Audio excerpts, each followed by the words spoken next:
Dear students, welcome you to the last part of my class on the lesson related to Adolf Hitler. Here we can discuss the relevance of Gandhi's letter as a historical document. The Second World War, which occurred during the period 1939 to 1945, was the most chaotic period of human history. Chaotic means completely confused, disordered, chaotic period of human history. Gandhi was intensely worried as he could foresee the impending danger. He can foresee, he can see beforehand the coming danger. In the first letter Gandhi wrote to Hitler, I quote, "It's quite clear that you are today the one person in the world who can prevent a war which may reduce humanity to the savage state." And Gandhi can foresee that this Second World War will reduce humanity to the savage state. And he knows that Hitler is a person who can stop this war. As a powerful leader, as a person who was involved in the war, he can stop the World War. So he requests Hitler to stop the World War. Both letters were delivered to Hitler as they were both letters were never delivered to Hitler as they were intercepted by the British government. Both letters were not delivered to Hitler as these letters were caught by the British government. The British government was ruling in India, didn't permit Gandhi to deliver these letters to Hitler. Gandhi attempted to stop the war in his own way. Anyhow, though these letters never reached in the hands of Hitler, Gandhi attempted his own way to stop the World War, and he tried to convince the rulers the importance of non-violence. Gandhi was a great statesman and one of the most influential figures of the 20th century. In the letter, Gandhi talks politely, but at the same time he criticizes Hitler harshly and openly. And throughout the letter, Gandhi used a very polite language because he addressed Hitler as dear friend.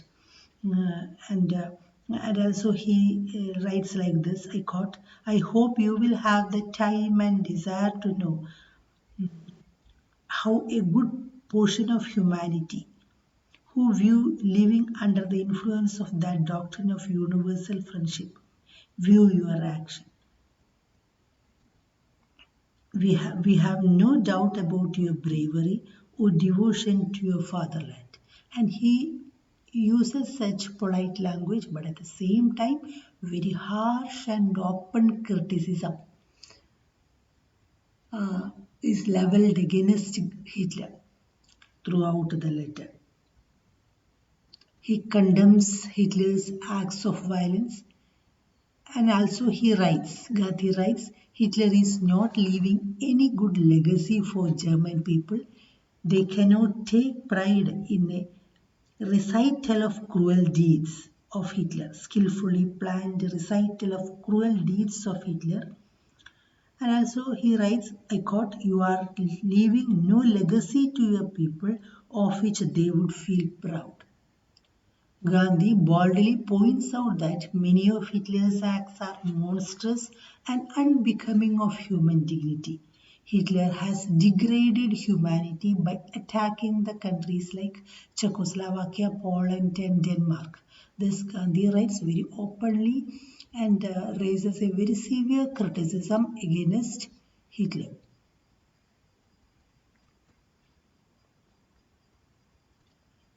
Gandhi doesn't believe in the heroism that is often attributed to the war. So often we attribute a kind of heroism to the war. Traditionally, in the stories, war is depicted as something heroic. But Gandhi doesn't attribute such heroism to the war. Gandhi states that a country that attains success in the war may not always be right. It only proves that the country that attains success in the war has more destructive weapons with it, especially during the 20th century. The war is often the war with destructive and powerful weapons. Uh, so, the country which occupies these such powerful and destructive weapons will win the war, and that is not a signal of the symbol of heroism, or that is not a symbol of justice or a symbol of a right path. Thus, Gandhi raises his voice against all armed violence, including war, and he is not ready to acknowledge all armed violence, including war. In Gandhi's opinion, the method of non-violence is the best form of resistance against the tyranny of violence. And Gandhi says that in India, we are using non-violent, non-cooperation against the tyranny of violence, Britain's tyranny of violence. Gandhi urges Hitler to seek the help of an international tribunal for an amicable settlement of the matters of dispute between Germany and Britain. So this is the suggestion Gandhi makes to end the clash with Britain, and he suggests Germany to refer to an international tribunal, to refer the matters of dispute to an international tribunal. Gandhi's humanitarian concern is revealed in every part of the letter, even from the salutation itself. Salutation is dear friend, and also he ends the letter, I am your sincere friend M.K. Gandhi. So from the salutation itself, Gandhi's humanitarian concern is revealed. In his opinion, the non-violent path of struggle is a humanitarian, courageous and better method than any other struggle in the world. And Gandhi is so confident that India will win its freedom struggle soon. I quote, I ask you to believe me when I say that you will find an unexpected number of such men and women in India. They have been having that training for the past 20 years. Unquote.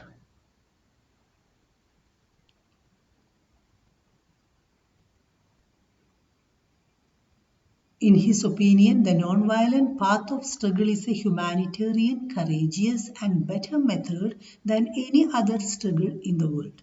Gandhi's non-violence and satyagraha have become a model of fighting against oppressive forces across the world. Great leaders like Martin Luther King, Nelson Mandela were inspired by Gandhi. They acknowledged Gandhi's contribution to their civil rights movement. Next, the significance of the letter in the contemporary world, the contemporary significance of the letter. In the contemporary world, violence against humanity is increasing in an alarming state. We can see globally the violence against humanity, human rights violations are increasing in an alarming state, alarming scale.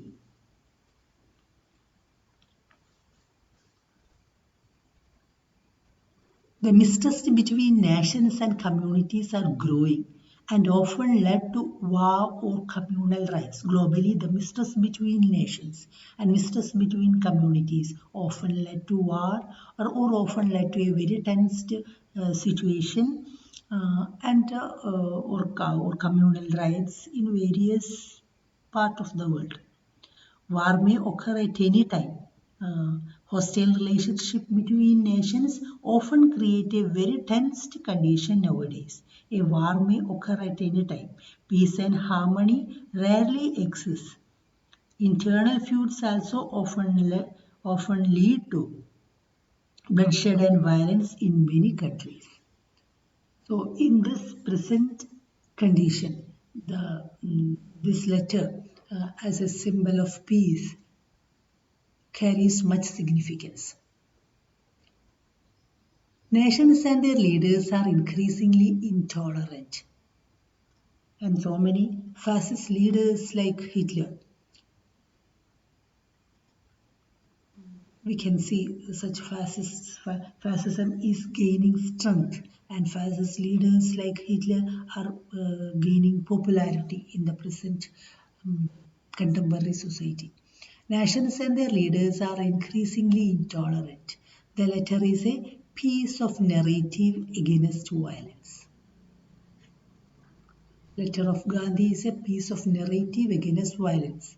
The letter denounces war and all kinds of tyranny of violence. So this letter has much relevance in the contemporary society where violence is becoming rampant or violence is becoming common. Next is Gandhi's cosmopolitanism as evident in the letter. So what is cosmopolitanism? Cosmopolitanism is the idea that all humanity belongs to a single global community. The concept that whole world is a one community, one society. All people all over the world, irrespective of their difference, different nationality or color or creed, they belong to one community. All human beings could be members of a single community. A person who adheres to the idea of cosmopolitanism in any of its form is called a cosmopolitan or a cosmopolite. In a cosmopolitan community, individuals from different places, different nations, or different states form relationships of mutual respect. The word derives from Greek cosmos, the universe, and polis, city, means citizens of the world. So the traits of cosmopolitanism can be found in this letter or in the character of Gandhi, a mutual respect, respect to the people of different respect and concern for the people of different nations can be found in this letter. So in this letter, Gandhi writes, Gandhi believes in, I quote, the friendship of the whole humanity, unquote, or in universal friendliness. He always tries to befriend mankind irrespective of race, color, or creed. He begins the letter with these words.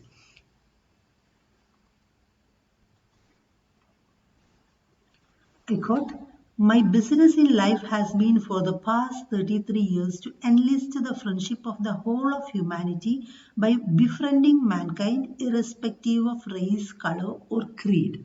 Unquote.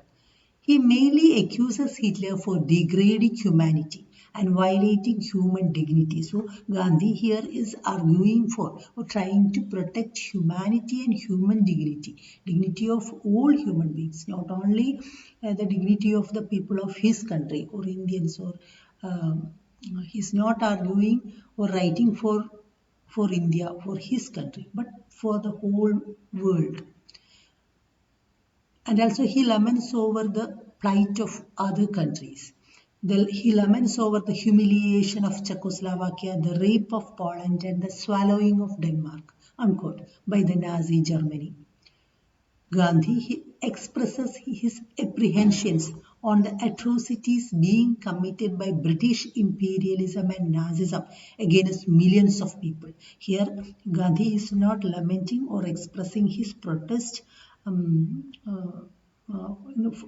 not only for the sake of his people, but people all over the world, irrespective of their nationality.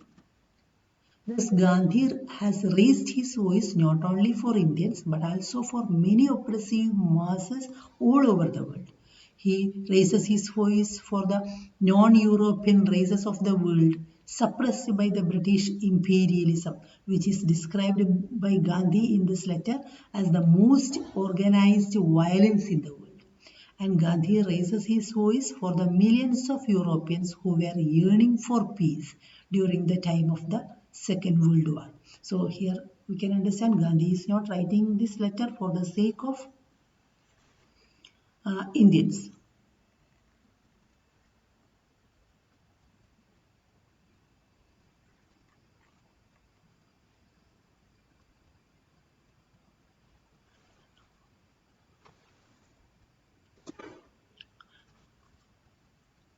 here we can see that Gandhi is not ready to accept the help of Germany to defeat Britain. Though Germany during the Second World War is fighting against Britain, and in India the freedom struggle was going on against Britain. So both India and Indian people and Nazi Germany are fighting against Britain now. But Gandhi says we don't need the help of Germany because Germany believes in armed revolution or believes in violence. And also here it is interesting to see Hitler's opinion or Hitler's words on Gandhi. It is interesting to see Hitler's words on Gandhi here. Hitler's advice to Halifax. Halifax was Indian viceroy during the period 1925 to 1931, and Halifax was the foreign secretary during the period 1938 to 1940. And Hitler's advice to Halifax on Gandhi in 1938 was revealing Hitler's true character. Hitler said, I quote, all you have to do, Lord Halifax, is to shoot Gandhi. Kill Gandhi. If that isn't enough, then kill the other leaders too. If that isn't enough, then 200 more activists, and so on, until the Indian people will give up the hope of independence, I quote. So this quotation reveals the character of Hitler. So here we can discuss the main points of the letter, and this is based on the question answers from the page 140 of your text.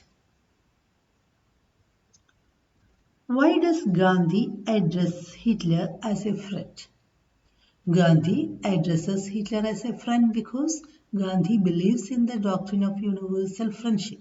He always tries to befriend mankind irrespective of race, color or creed. We have already discussed it in the previous classes. Then how does Gandhi compare British imperialism to Nazism?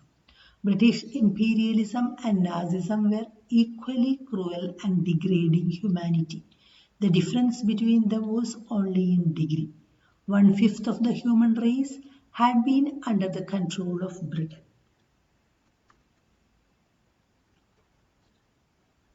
We seek to convert them, not to defeat them on the battlefield. What does Gandhi mean? India had led a non-violent struggle against Britain. Indians tried to convert the attitude of Britain through a non-violent, unarmed revolt. In non-violent technique, there is no such thing as defeat. It's based on do or die without killing or hurting. How does Gandhi warn Hitler?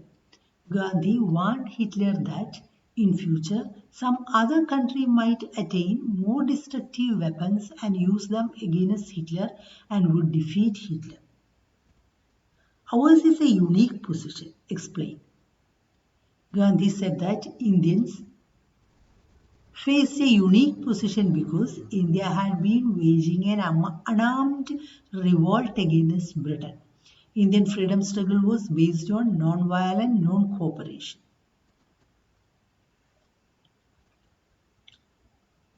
How does this letter exude Gandhi's unflinching confidence in non-violent method of struggle?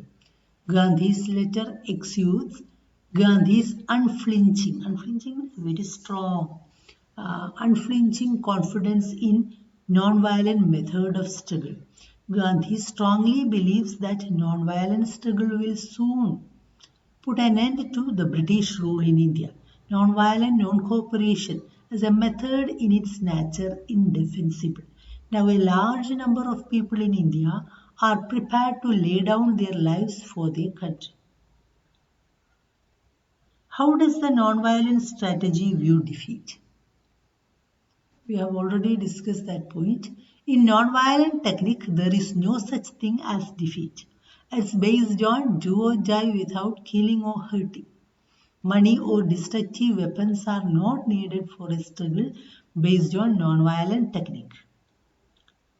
Why is this letter addressed to both Hitler and Mussolini? Cite reasons.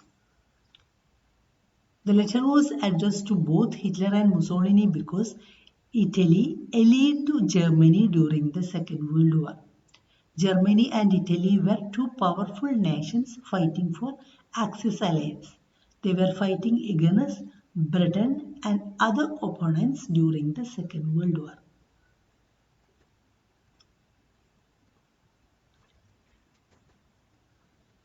So here ends my class on the lesson letter to Adolf Hitler.